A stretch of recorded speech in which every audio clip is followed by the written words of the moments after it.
Maji, bonjour, and welcome to another episode of the Bungi Beat Red River Dialect, folks. And I'm well, you but, and standard Bungi, the Red River Dialect greeting taken directly from Cree. And folks, you are with your host, Alexandria Anthony. And before we go into today's very special show, folks, I have a few Métis housekeeping items I'd like to get off the kitchen table here. And yesterday was April 6th, which was Tartan Day, and it's a day that Scottish people with Scottish ancestry celebrate their Scottish heritage. I myself, being a descendant of Cuthbert Grant Jr., I do just that, and I celebrate my Scottish side of my heritage, folks. And also, March 31st was National Indigenous Languages Day, and very, very important. We Métis people, myself being a Red River Métis, languages and dialect are really part of who we are as proud Métis people. We have to preserve, promote, and celebrate these languages such as Michif and Bungi, the Red River Dialect.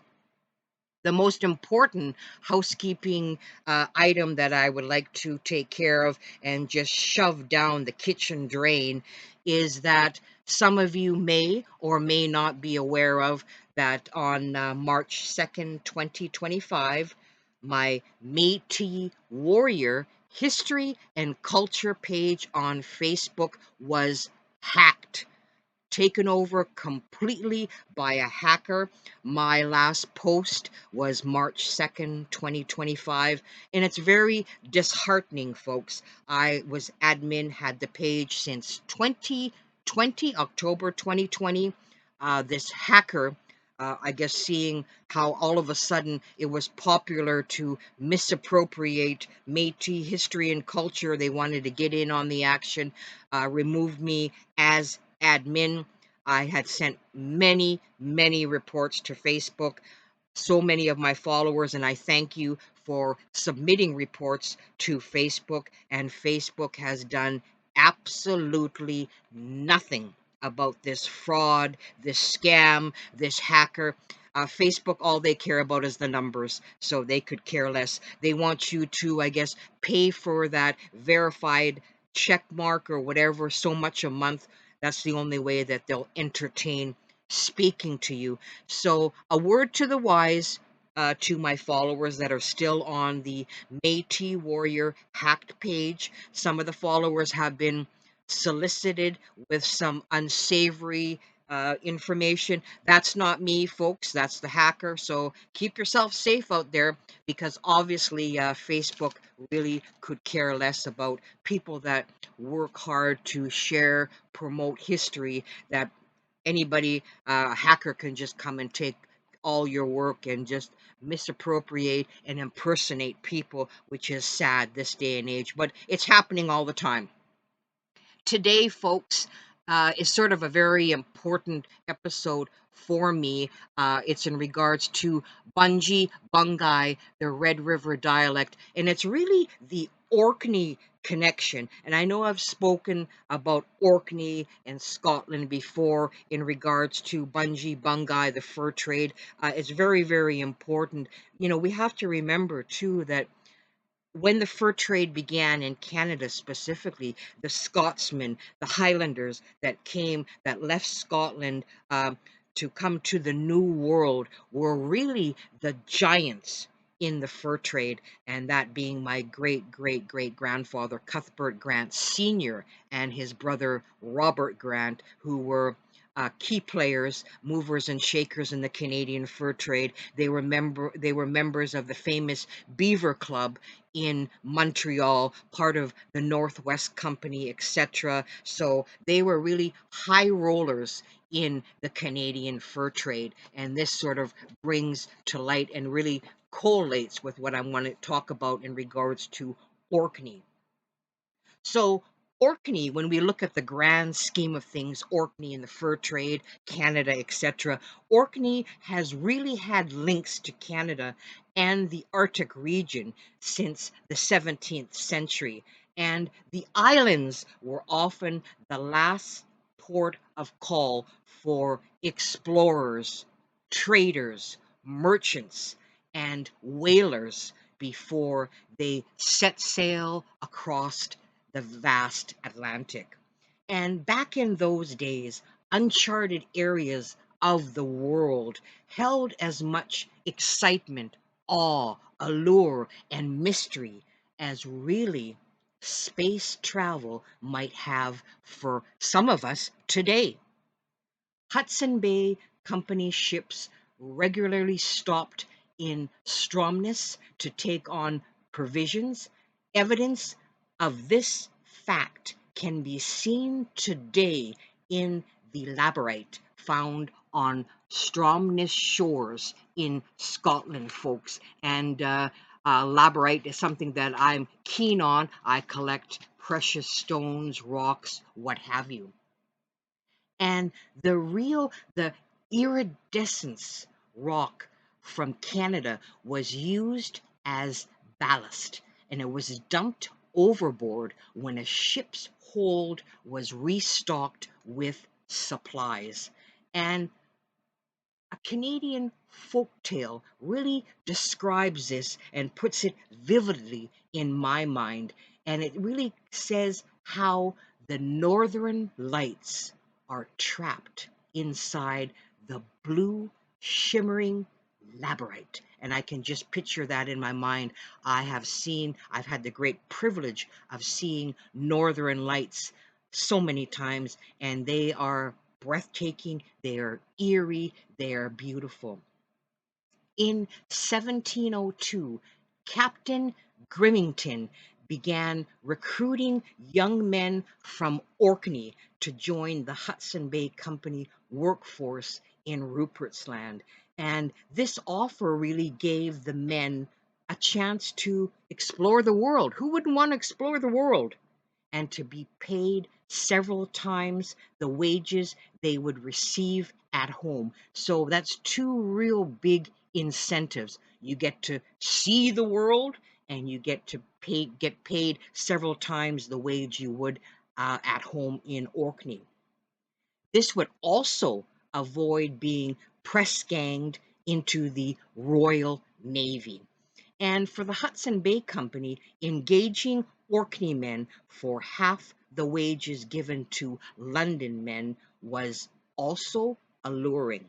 And what I find most interesting, and Ernest Marwick was really the first to write about the Orkney men of the Red River. And when we're talking about the Red River, folks, we're talking about the Red River in Manitoba, Canada. And there's also the Orkney Letters. And these letters were reprinted in an article in the Selkirk Enterprise. And when we say Selkirk, we're talking about Selkirk, Manitoba, Canada. They were reprinted June 25th, 1953. And they really show evidence of the naive spelling used by the Orkney men in their letters back to their families back home.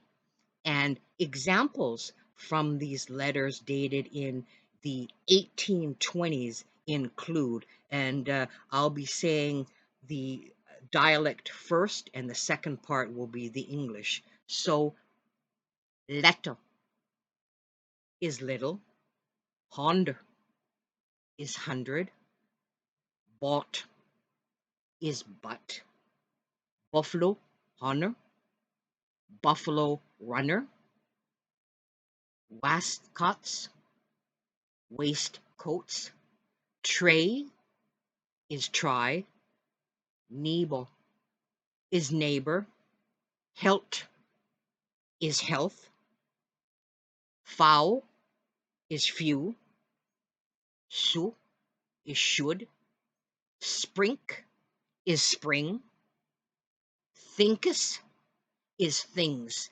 And it's sort of very important. And, in fur trade, there's various fur trade journals as well that uh, gives a lot of these Scottish Highlanders that came into the fur trade where they had to learn Indigenous languages. And even my great great grandfather, Cuthbert Grant Sr., certainly would be fluent in Gaelic. And coming to the New World Canada, learning Indigenous languages, Cree, what have you, this is where sort of Bungi, the Red River dialect, is considered a trade dialect, a contact dialect, where two cultures are making contact with each other through the Canadian fur trade, and of course, knowing Gaelic, having to learn Cree, the Indigenous languages, to survive in the fur trade.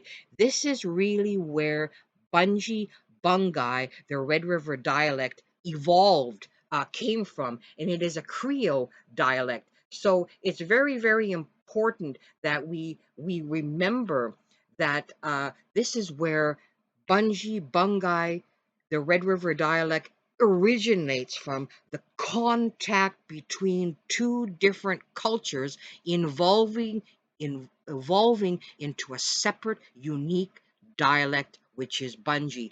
And we're going to go into one of my favorite parts of any Bungi, the Bungi Beat segment. And this particular part is life as it comes, and it's life as a Red River settler in Manitoba. And it's written and narrated by Frank J. Walters, and he's a genius in my mind, completely fluent in Bungi, the Red River dialect. And you can see some of these segments, some of these episodes on Manitoba school boards as well. And again, he was a genius historian. And let's get right into his segment in regards to this. This is the third day in the life of a settler, called Life as It Comes, when he makes his trip to his daughter's place to take the little girl back home. And his wife is going up there to help their daughter clean up the house in the spring. Spring cleaning, they call it.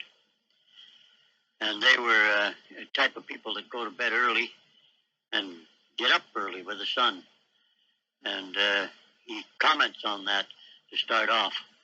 He says, it pays to get a good sleep and come grown all freshed up like. Now, mother used to talk about the cheering power of spring. It makes you whistle, she says. Well, that's the way I feel today.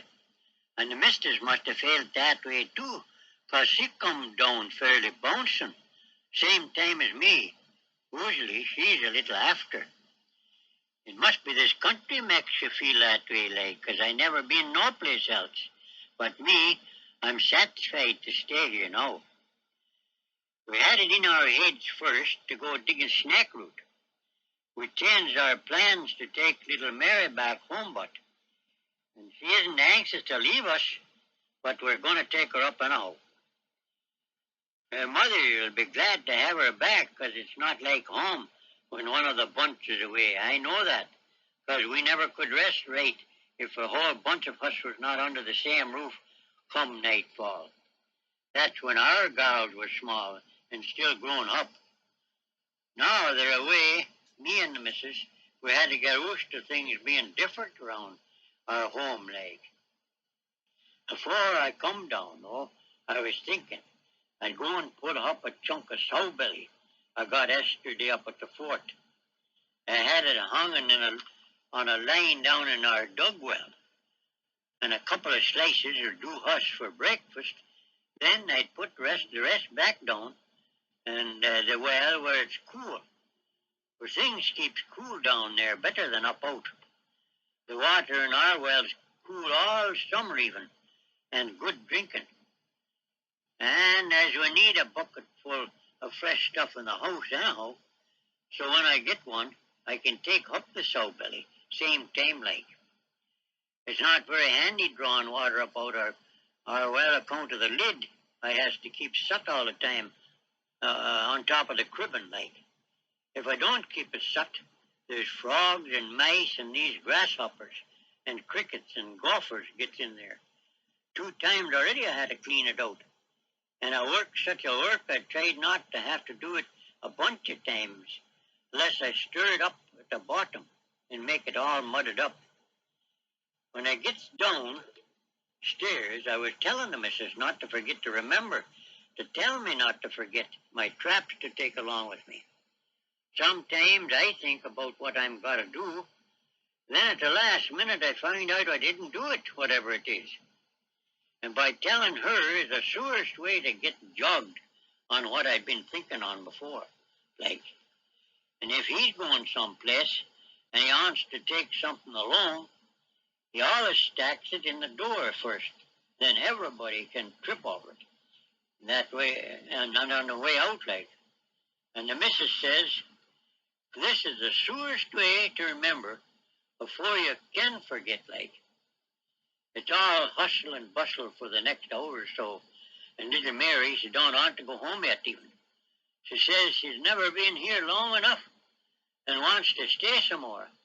If we don't take her home up now, but we'll get too busy and not can get time to drive her over after that. And taking one thing with another, like, on the average, like, the summer's short enough to get things done in. And by the time we gets around to doing all the things we has to do, it's not here anymore. And we could find ourselves sitting on top of a pile of jobs we couldn't finish up because summer got too short. What if we keeps moving, but nothing will catch up on us, and we'll be sitting pretty like at the bottom. Before that time comes, although, the missus, he promised Mary's mother he would help him cleaning up his house in the spring. That's a job everybody does in their houses sometimes. And this time, my youngest daughter, Angelique, is expecting an addition, and he can't reach up too much to clean up on the ceiling. She might lose out, like. I just come up from feeding up at the barn, and little Nucicin is sitting at the bottom of the stair. She wants to know if she could take her dolly at home with her. And my boss says, sure you can, both at the same time, mind you. And that fixed it. She felt better about going home now. But after we'd done eating, I fetched over the wagon to the door, and then anything the missus wants to take along, she could fill it up handy like. She told me, why can't you spare a chunk of salt pork to take and give Angie? Her man likes it, and they're not got any by now, she says. Now, I already had a chunk cut for to take to her, and I was keeping it a secret, although. Now I had to let her out and spoil all the fun. Well, how about taking some of your homemade soap along, I told her. You might need some for washing up in the house inside. All right, then, she says, you can put some on the log while you're at it. Then, she says, it's a good thing he told me where to look for the soap, 'cause right besides it I found my hammer I'd been missing these last while. Now, I says, Angelique can clean up everything she's got in there. This batch of soap has lots of power in it. Yes, he says, I put too much acid in it to give it lie, and I stirred it too much, and I never let it settle. The next time I should watch and be careful to make it like my old mother. She told me the best way to do it. I took the trouble to spread a buffalo skin over for them to sit on, and a rabbit robe to cover up little Mary with it if she wants to fall asleep. I told the missus, leave the door open. I told her, anybody wants to come in and boil some tea whilst we're away can help themselves, I told her. We all clumb up into the wagon now when they started off now. And on the way that goes up to my youngest daughter's place, we had to cross over a creek where it's shallow and stony. By this time the sun was barely showing up, and the light was cutting slanting like in the water, showing where the fish was darting here and there, coming up the stream to lay their eggs, I suppose. Anyhow, I made up my mind later on I had to come back and stab a few with my spear I made. The Indians, they makes a willow trap and they chase them in. That's how they catch them. I wish I had one of them things. We had to leave them be, although, until I made it back. The missus, he said, "You're only killing time staring at them." And that kind of piqued me a little. So I said, "May goodness sakes, have you not got no patience?" I told her. And with that, I prodded my oxen pretty hard and made it up at the bank. Now, around two more bends, and here's their house, fairly shining in the sunshine and looking like a snow house. It's so white. And her man come out to meet us, and Angelique, she standing in the door, waving us. "Well," I said, "you've been cleaning up," I said, "I see." Then he told me where he got the lime from. He says his neighbor over the rise to the north burned some lime in his kiln. He made it. And if I want to do my house, I can take along what he left over, he says. And it won't cost me nothing, he says. 'Cause all he give Roderick for what he got was a few potatoes. And he had lots more of them things left anyhow. I told him thanks then, and he went back around to the stable to put away my team. And we left the wagon sitting along the stove full of the missus stuff. In Dick Watin, my son-in-law, is a slave for work. Everybody knows that around, and they don't try to catch him up even. He can walk 3 miles to where the bush is good, and cut 3 cords and split and pile it up, all in one day, mind you, and then walk back home in time to do his chores. He uses his axe only, that's all he uses. Of course, he keeps his axe sharp like. He can sit in the kitchen of an evening and take his time and hone sharp like a razor, and that's the way he keeps it all the time.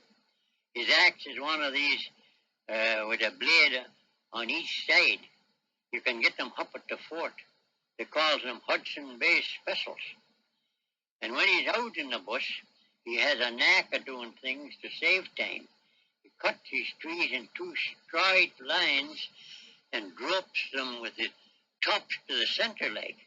So as to all he has to do then after that is to limb them off, then throw over the top end in a row at the side of his cut. That's the way he does it when the snow is shallow. And when the snow is deep all the way, he drops them in a circle this way, on top each other. And then they can't get buried in the deep snow, and he never loses his axe in the snow neither. He always throws it up ahead of himself, so he always knows where to look for it, like. And around his yard, everything is hanging up that he uses. And for gates, he has gates into every place made out of pickets out of bush and a rail fences so that nothing can't get out and wander around getting into the wrong place, giving him trouble like. And he keeps his gates shut all the time until he wants to open them, like. Now, not everybody gets their own name in this country. Folks calls my son-in-law Bungi. His real name is Sam Butt, and his grandfather come here afore Lord Selkirk brought his bunch out. And he was one of them what went out and found a big river away west that way near where these big mountains is. Sam says. He brought back with him a purebred dog-rib Indian squaw with him, Sam says.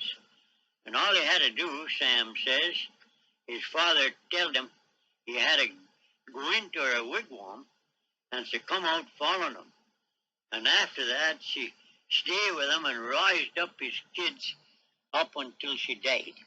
She lived to over 100, mind you, Sam says, sitting smoking her pipe with her skin all wrinkled up to look like leather. She's buried near the Napusini River, the Indians called it, quite a piece from here, where a bunch more different kind of Indians used to stay. Indians give this river that name because lots of them died quick like from a curse. This sickness wiped them out pretty near, and so the last one moved away from this river of death, they call it. And they was doing good living there, too. They even had corn growing. Min Damen, they call it. This old man Esteway told me all about it. For he was a young boy when all this happened, and he remembers all about it good, 'cause his mother was one of them what died. And his father, he raised him up by himself, and he talked about that sickness lots of times, he says. The time Sam was over there to see where the old lady was buried, though, he picked up a stone hammer and an arrowhead they left laying around. Where that place, he says, there was no sign of the graves that he could see.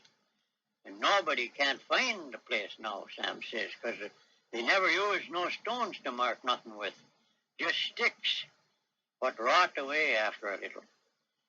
When he comes back in now, the woman was already working. My daughter says, hello. Then she tells us to take a drink of milk. There's a jug full sitting on the table, she says. There's lots more, too. Where'd that come from? She says. There's got 2 fresh cows now, and 1 more to freshen. So she said if we only lived close to her, we could get milk every day for our feed our calves with. Thanks, then I told her then. Or then if you have a bannock, I'll take some along with me trapping. I told her not much, although, just enough to keep me going unless Bungi can come along with me, I says. Then he can look at my traps if I don't get back for a spell, to do it myself, you'll see like. All right, then, she says, you ask him, and me, I'll fix a lunch for you both. Now, I never expected to do my trapping so soon, but my plans got loused up, and I had to strike out and try it now, like. Bungi says he don't mind coming along. If he got a lucky, he might get a goose even on our way out. His gun was an old one his father gave him once, and it could hit hard, although, and was tough enough to stand a good charge of black powder. Sometimes that black powder never had much power in it, but a Bungi says you have to ram it down with the wadding good and hard. Then it goes off better. Now, soon after we started off, here's a big moose standing, giving us a hard look. We waited till he run off, although, 'cause Bungi's gun had only small shot in it for shooting geese. Anyhow, moose ain't so good eating this time of the year after putting in a winter eating brush and one stuff or another. They get pretty skinny like. It wasn't too awful far from here. I could find some rats after we gets out of the bush. I didn't figure on going away over where I seen them yesterday in their houses. That's too far to make for this time. I'll try and catch the food close in like, and I thought I can walk back up and pick up my rats when I get a chance in a quick trip like. Just as we get out of the bush starting into the marsh, we comes on a pond full of ducks and mud hens. Geordies, the people calls them things around here. It's no use shooting them on the water, Bungi says. We got no boat to pick 'em up with. And anyhow, his father told him, never shoot any ducks right off when you come on them that way. Especially Mallard's ducks, he says. Leave them fly off. Then while they're away, get into a hide and lay low. Don't move even, he says. They can see a plane from away up there. And after a while, one by one, they come flying back over the same place.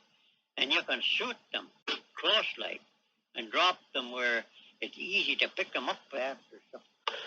Now, some people, they shoot them away up high and never hits nothing to kill him. Only wound the duck. So then he dives down and you never get him back. Now, Bungi says he's right about that, too. I remember my father saying about that. Anyway, Bungi says he wants to try for a goose. Never mind. So he's going to wait for a while. Now, around through a lead and next to a bunch of flagweeds, I see a rat house. So I make for it. And dasn't go close, although, without trying first with my sharp stick. If the stick falls through easy like, you have to back up and try the other side, else you might fall through up to your neck in mud and gutter. They keep their house hollowed out inside their house where they come in like. And if you can find a place to step safe like, you can look around for a place where you can guess where they are going to sit. Then put a trap on there. And in the winter, when their houses are frozen up, although that's different again, you make a hole in the side near the bottom, and you stick your hand in there until you feel the water in the run where they comes in like, and put the trap on that place now.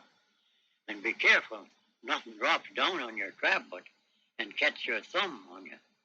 I done that once, and I had a time getting loused from there. I was thinking I would have to stay there till somebody come along. I was lucky, and I got out myself. But I knowed a fellow one time what placed his trap at the hole, and he forget and stick his face up close and to see inside the rat house. And didn't his trap go off and catched him by his nose? Now his nose is facing off to one side, mind you. And after that, you plug up the hole with grass and one stuff or another to keep out the light and the air, or they stay in away and they never come back because their nose tells them there's something wrong. Now, out on the ice trapping is in their breathing holes. That's different again. And here you tie your trap on a green pole, then pocket down this hole, and he comes up to breathe and take a chaw at the bark on your bottom. He drowns right there. And if you catch them inside their houses or outside their houses, it's the same difference. They're good eating anyhow. Bye. I sets a few traps now. Then I calls to Bungi. Well, we may as well as hit for it now, I says. I hear honking someplace, but he says. So we both listen, and sure enough, there's goose close by. I wonder if we can get them to come close, as Bungi says. Now, as luck would have it, there's a big hawk circling around right straight up over them, and didn't they pick up such a clatter fit to chase them away. And Mr. Hawk was kept circling around, although, and we could see one goose get up. Then some more gets up. So right away, it drops flat into a bunch of Scotch grass and lays still like. At first, they looked as they was taken off, away from us. But they has to do that to get up again. Into the wind, Bungi says. Then he says, look, they're turning. Don't move even, he says. He rolls over slow like, with his gun ready, facing them. And as luck would have it, 3 of them come right over. So as they slope to one side, Bungi lines them up in his sights and lets fire. Bang!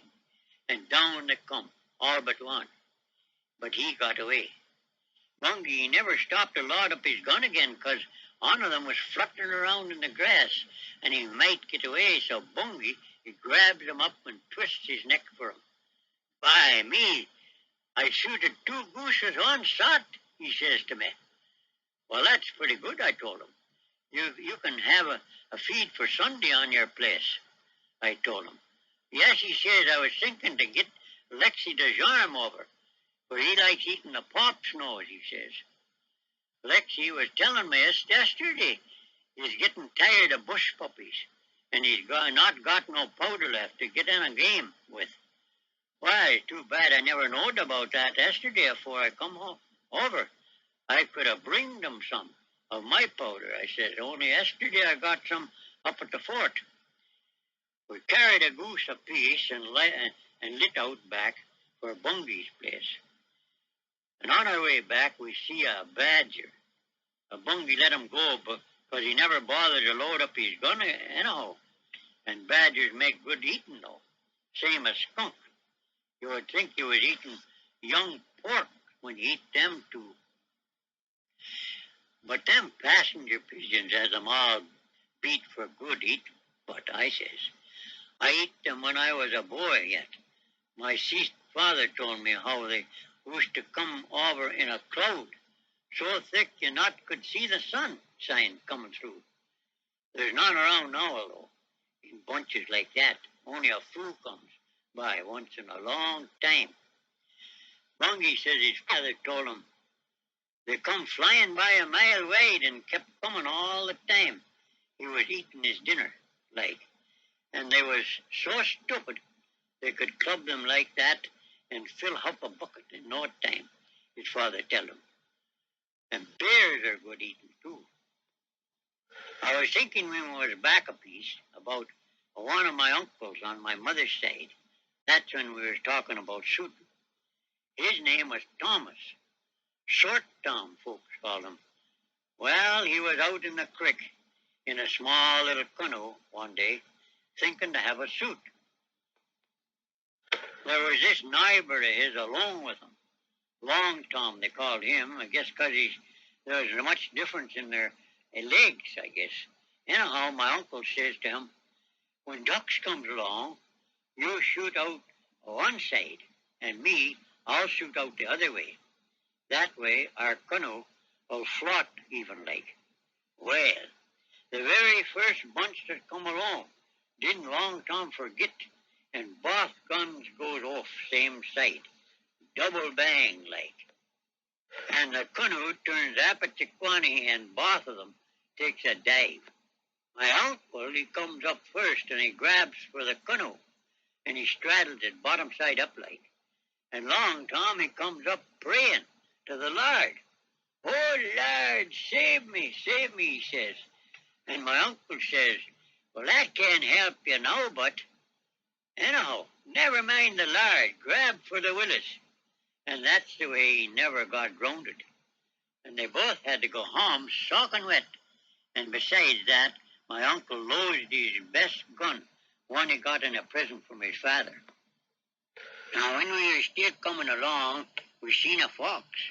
But Bungi's gun was still empty, so he let him go too. Late in the spring like this, his hair's all dropping off. They're not good for nothing, anyhow. Not like in the winter time, with their hide all thick and shiny like. And when he So this again is life as it comes, and it's life as a Red River settler.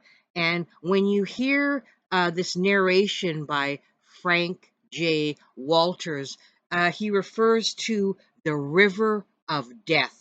And I've spoken about the River of Death many times in my fur trade history tidbits, and he talks about a sickness as well. And of course, the sickness that is being spoke about is smallpox, and how the River of Death was, people were, it was just, there was bodies, hundreds and hundreds and hundreds of indigenous people died, settlers, etc., died from smallpox, and there was no reference to where they were buried or what have you. So, again, this was life as it comes, life as a Red River settler in Manitoba. And I find these accounts in Bungi, the Red River dialect, they tell us so much about the times, and you hear reference of Hudson Bay, the fort, etc., and really life back in the day. Again, I hope you enjoyed this episode of Bungi, the Red River dialect with the Orkney Connection as well. And thank you to all the listeners out there. I really appreciate your support in my journey to preserve, promote Bungi, the Red River dialect. It is much appreciated. Marseille. And again, thank you to all, and take care of yourself out there.